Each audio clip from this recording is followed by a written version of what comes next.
5 seconds. Mr. Chairman Sir Shri Chauhan presented the Union Budget for the first time in his political career. Shri Chauhan is a very experienced politician and an able administrator. He has held a number of important positions in the past. He has been the Chief Minister of a progressive state like Maharashtra, Home Minister, and Minister of Defence at the center, and held a number of other positions. I am increased by his abilities since long. The way he gave an account of his experience and far-sightedness while presenting his maiden budget is indeed commendable.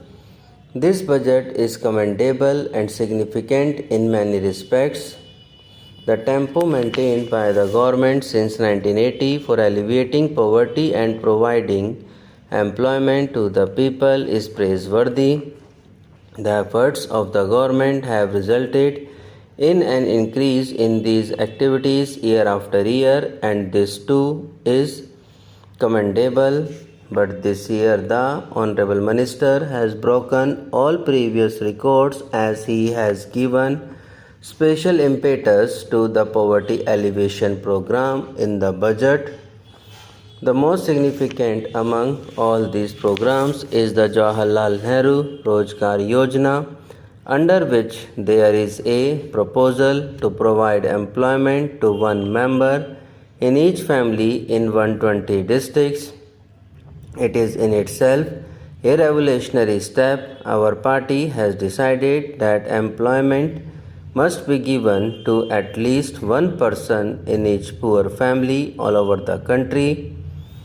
Though details of the program as to how this scheme will be implemented and how employment will be provided are still to come before us, yet I would like to praise this bold decision, the benefits of which will reach lakhs and crores of people throughout the country and will provide relief to them.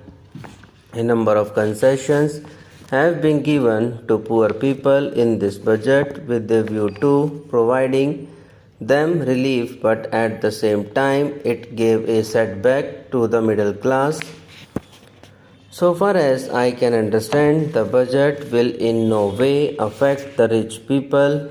First of all, I would like to draw the attention of the Honorable Minister to poverty alleviation programs because the government is earmarking huge funds for these programs. Now it becomes the duty of the central government to see that the money reaches the people properly. It is not today only, but for years that the honorable members have been expressing the view that the beneficiaries do not receive the full amount of money that is earmarked for them.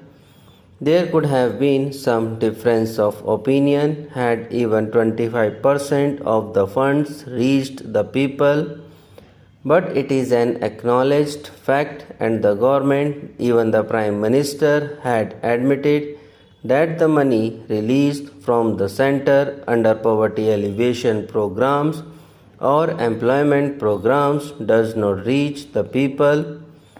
It is all the major distressing that, in spite of the fact that we agree with this view and knows everything, so far as no effective step had been taken to ensure that the full amount reaches the people.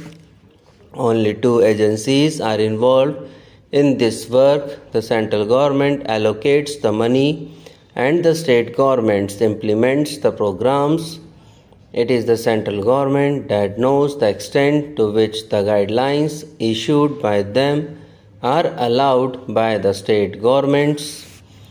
One thing is certain, that once the money reaches the district and block level, the central government has no control over it.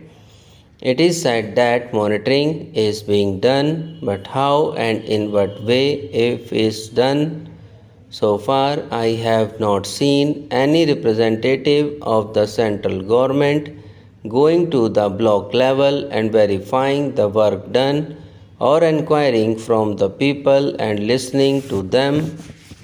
The central government has not taken any steps in this regard. The Honorable Prime Minister has also any steps in this regard. The Honorable Prime Minister has also been saying that out of 6 rupees, only 1 rupee reaches the people and the remaining amount is spent on administration. I would like to cite the instance of Uttar Pradesh. In this state, there is a district development officer in each district to look after the development works. Nowadays, all works have come to a standstill. The officer have no work to do. The District Rural Development Agency, a parallel agency, but its parallel office and parallel staff, but the agencies of the state government are silent. Nobody knows what they are doing except attending or to routine administrative work. Most of the state governments do not undertake any development work out of their own resources. Construction of roads in rural areas is the primary work of the state governments, but no state government is utilizing its resources on construction of roads in rural areas. They are undertaking this work with the funds received from the central government. Salaries are being paid and expenditure is being incurred, but the department of the state government is sitting idle with no work. Is it not possible for the concerned department or the state government to undertake this work? It could have been converted into the District Rural Development Agency. What is the need of separate departments, separate bureaucrats, and separate staff? The entire funds are being spent on the maintenance of staff. Honorable Minister of Finance might be aware that the state governments do not want to mobilize resources. They are not imposing any fresh taxes. We come to know from newspapers and AIR and TV news that such and such state passed a tax-free budget. Today, no state is prepared to impose any tax. They want to undertake all the works with the funds received from the center. Every state, whether it is the Congress ruled or non-Congress ruled, alleges that the central government is discriminating against it. It has become tendency with the state governments not to levy any taxes. They want to depend entirely on funds given by the center. All the state governments, whether it is the Congress or the non-Congress government, want to avail of the credit facility. Subscribe now and press the bell icon. Never miss an update.